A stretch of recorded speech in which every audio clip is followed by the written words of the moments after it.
So, hello everybody. Tonight we're going to do another unboxing. This is the unboxing of the Z-Man game Voyage of the Beagle, which is an expansion for Robinson Crusoe, the Adventures on the Cursed Island game, which I unboxed 2 weeks ago.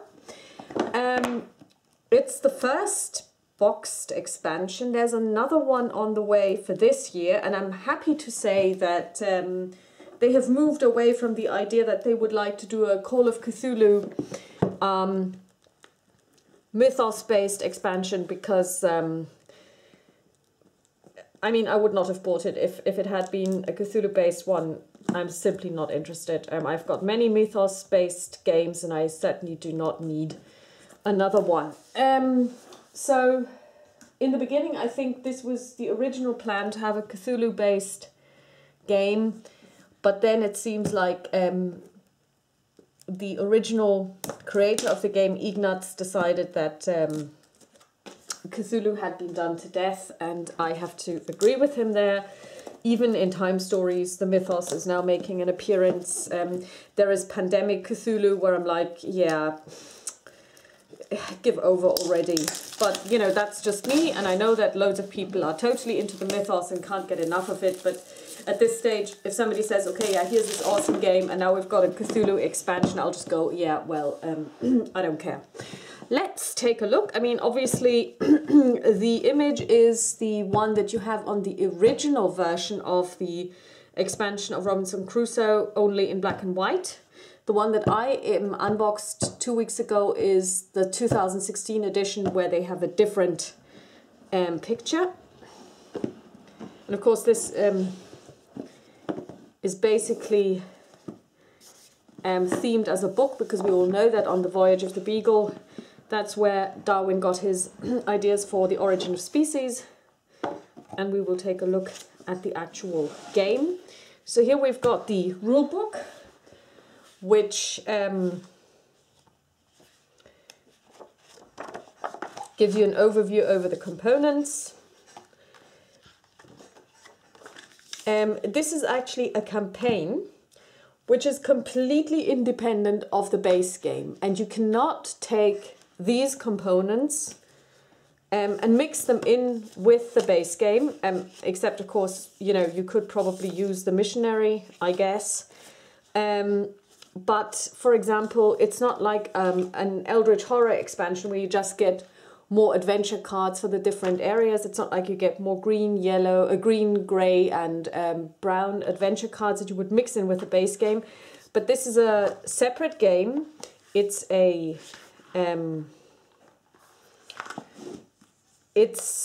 campaign where you basically follow Darwin, or are with Darwin as he goes through his exploration. And it has, I believe, 5 scenarios. That's scenario 1, scenario 2. I mean, these are very busy. I would have preferred if this had been maybe a different size. You know, when you put it in here, they could have made it a little bit bigger and less busy, but they chose to do it very busy. So 1, 2, 3, 4, and 5. So you have these 5 scenarios, and you essentially try to collect campaign points, and then you can get a ranking in the end. So seaman, petty officer, midshipman, officer and captain.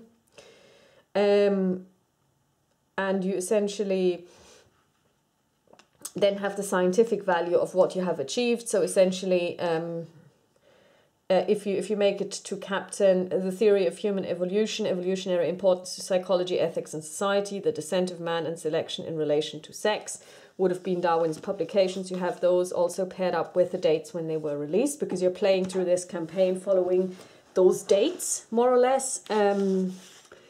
And I have seen kind of like a butchered playthrough by Rick Royale. I didn't really like his playthrough at all, because he randomly picked, to my mind, completely randomly picked things that he showed and other things he didn't show, and I found it wasn't really giving me any insights into how this plays. You can apparently also play a random scenario.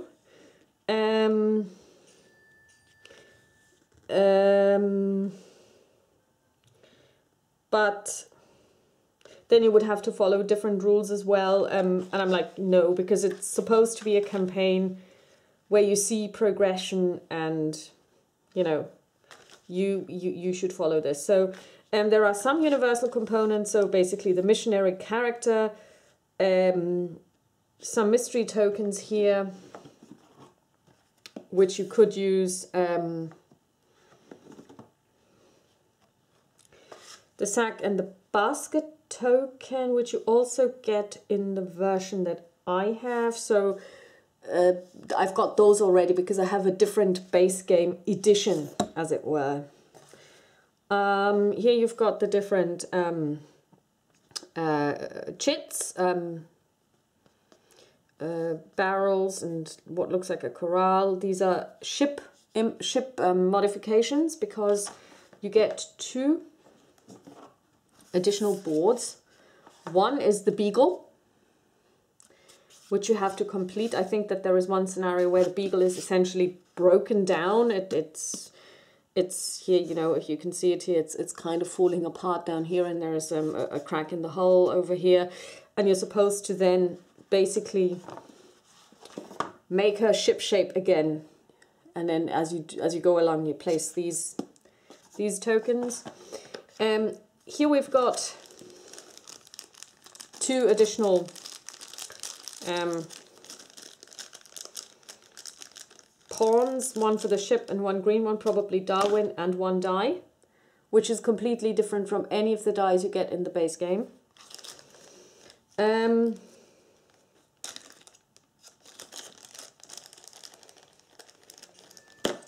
now let's take a look at the cards. So you have additional, they call them, I believe, crewman characters. Is that correct? Yeah, they're like Friday and the dog from the base game, and you can use those in the base game as well. They have different different stats and I guess different abilities. We can take a look at those. So Friday acts like a normal player character, whereas the dog can only do exploration or hunting. The boy is a lot more resilient than Friday. He's got 5 life. He does need shelter, and he is affected by rain and snow clouds, but he doesn't need to get fed. So whereas, of course, nothing can affect, none of these affects Friday in any way. We've got the parrot. So what does he do actually?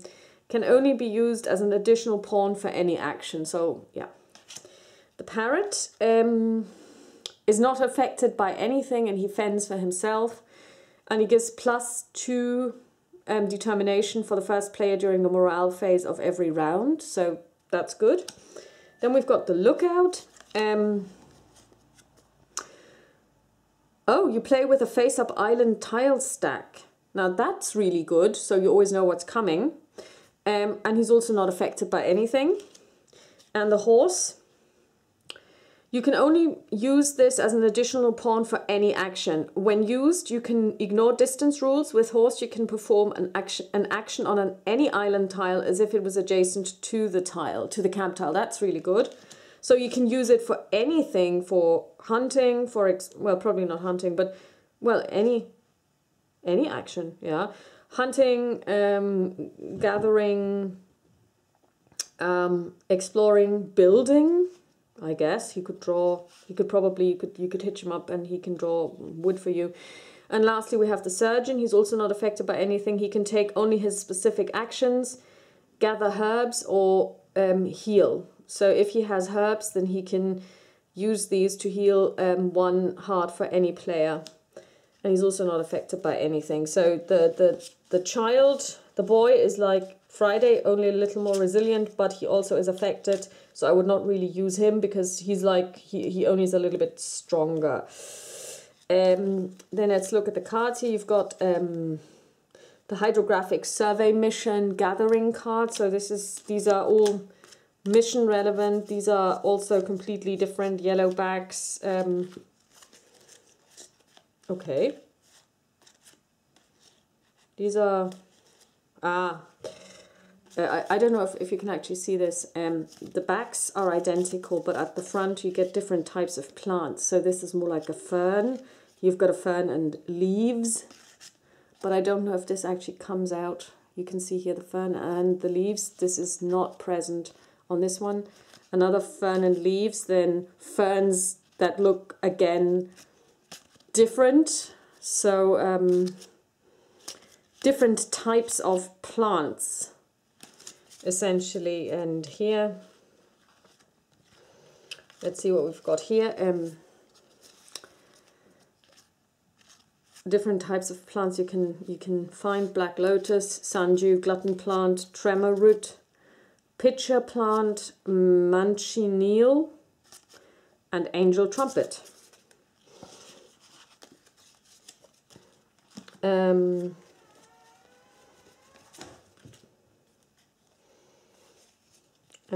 Four-hold cannons, main hold. These are things for the HMS Beagle. Here you've got normal adventure cards, event cards, I'm sorry. But they are also Darwin disappears, so this one you could not use. Yeah. So they're all prayer. I guess you could use this one for the normal one, but again, I wonder if they are actually marked in a way, because you would really not be... You would have to read the actual card. There is no expansion symbol. So when you do mix them in, and I believe you have to, because otherwise you would only have these few event cards. Who knows? Maybe you really use only these ones. And here we've got sicknesses like migraine, diarrhea, weakness, stomachache, dizziness. So we've got 5 of these. So like I said, the game is completely different from the base game with regards to the mission, because it's one campaign and you have one goal essentially, and you're trying to beat all of the, or to go through all of the scenarios without dying, I suppose. But it's a nice change.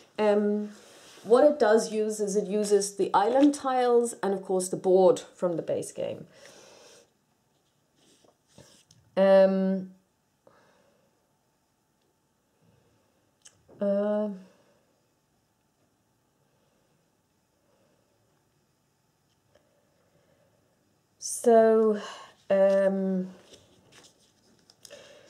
There are 20 new event cards, 6 of which affect the Darwin character and therefore can only be used in this campaign. These cards can easily be identified, by the green book symbol. Okay, so you can actually see them. The other 14 new event cards can be used in any game. Add these cards to the base game event cards.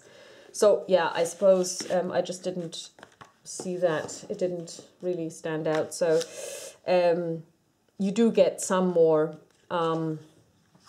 cards, but I think that a lot of people actually bought this because they thought it was going to expand, like a real expansion, the base game. But it's actually a different game to a large degree. Now, I don't think that this is a criticism, although I did see some people saying, yeah, well, it doesn't integrate, blah, blah, blah, and it's not really an expansion. Maybe one needs to yeah, well, I mean, one thing that I notice is these are thin, flimsy cardboard. The ones that I have from the base game are actually thick cardstock. And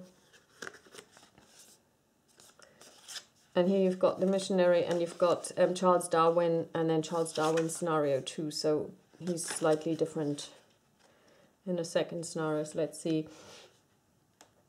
He's got 8 health, and he's a lot healthier.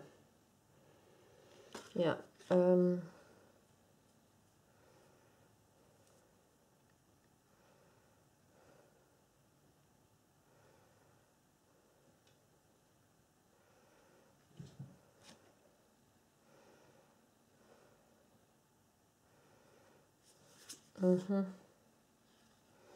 The missionary has interesting abilities. The blessing.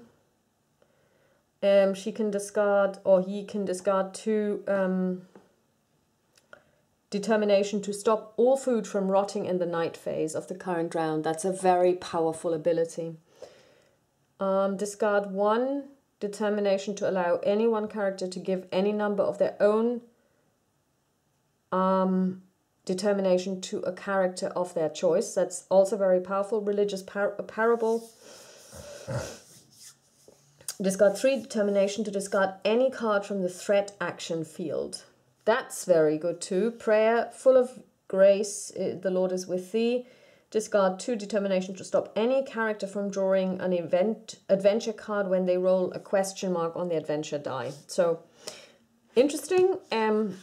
I'm really looking forward to playing this, but before I turn my gaze towards the horizon and get onto the HMS Beagle, what I'm going to do is I'm going to, by the way, I managed to beat the first scenario, Castaways, on my 3rd try. So I'm going to now film a different scenario, because I think, and I'm going to do this one blind, because I played Castaways first, then I filmed my 2nd try, and then I beat it on the 3rd try. So I'm now going to choose the 2nd base game scenario, and I'm going to do a blind playthrough. So I'm just going to do like even the setup, reading from the rules, how to set up the game as I'm taping it. And hopefully I can use some of the strategies that I developed in the Castaway scenario. So this is Voyage of the Beagle by Robert Masson and Ignacy Trzewiczek, and it's an expansion for Robinson Crusoe.